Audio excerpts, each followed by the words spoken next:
การขอเป็นสัญชาติคนต่างด้าวมีสิทธิ์เสงเอาสัญชาติในภาษาที่ตนเองเลือกได้เขาเจ้าได้รับพิจารณาพิเศษเนื่องจากต้องเสงเพียงแต่20ข้อจากทั้งหมด100ข้อ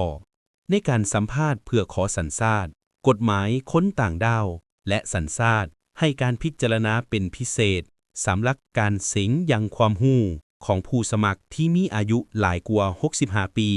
และเป็นผู้ที่มีบัตรเขียวอย่างน้อย20ปีเมื่อเวลาที่ยืนใบสมัครขอสัญชาตินี้แม่นิติบัญญัติมาตรา65/20นิติบัญญัติ65/20หมายความว่า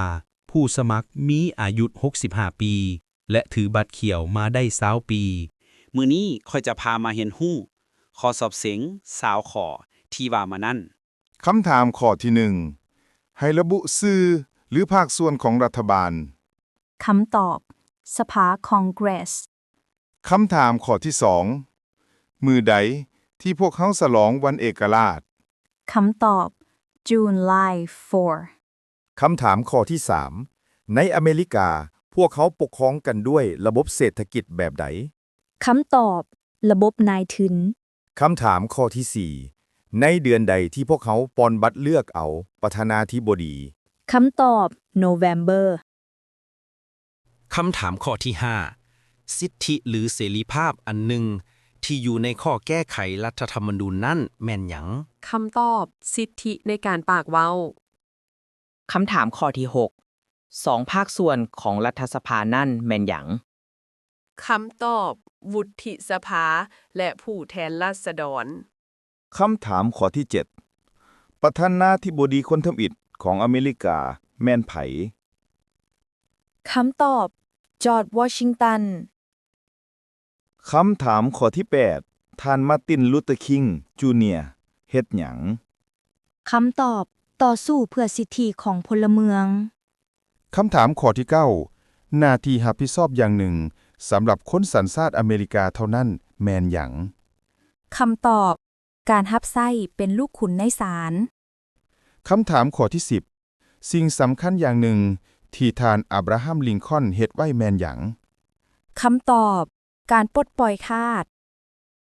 คำถามข้อที่11พรรคการเมืองหลักของอเมริกา2พรรคมีหยังแดคำตอบพรรคเดโมแครตและพรรครีพับลิกันคำถามข้อที่12มื้อสุดท้ายในการส่งใบเฮ็ดภาษีรายได้แม่นมื้อใดคำตอบวันที่15 April คำถามข้อที่13ให้บอกชื่อสงครามครั้งหนึ่งที่ประเทศอเมริกาได้ต่อสู้สงครามในระยะเริ่มต้น 1,900 มาคำตอบสงครามโลกครั้งที่คำถามข้อที่14เมืองหลวงของสหรัฐอเมริกาแมนอยู่ไสคำตอบอยู่วอชิงตันดีซีคำถาม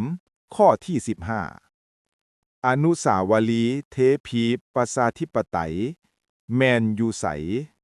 คำตอบอยู่ท่าเรือนิวยอร์กคำถามข้อที่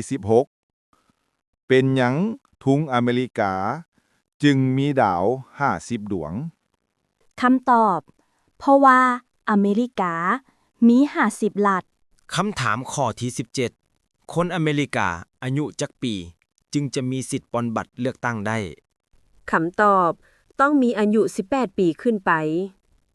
คำถามข้อที่18ประธานาธิบดีคนปัจจุบันแม่นไผคำตอบโดนัลด์ทรัมป์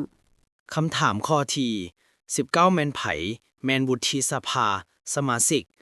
คนปัจจุบันในรัฐเจ้าอยู่เดี๋ยวนี้คำตอบเอเล็กพาดีนล่าคำถามข้อที่20เมืองหลวงของรัฐเจ้าอยู่นี่แม่นหยังคำตอบซัคราเมนโตค่อยหวังว่าวิดีโอนี้จะเป็นประโยชน์ให้แก่ผู้ที่อยากจะเสงเอาการเป็นสัญชาติอเมริกาถ้าว่ามีการผิดพลาดประการใดก็ขอให้เพื่อนๆผู้ฮู้จงแนะนำมาเพื่อจะได้ปรับปรุงและแก้ไข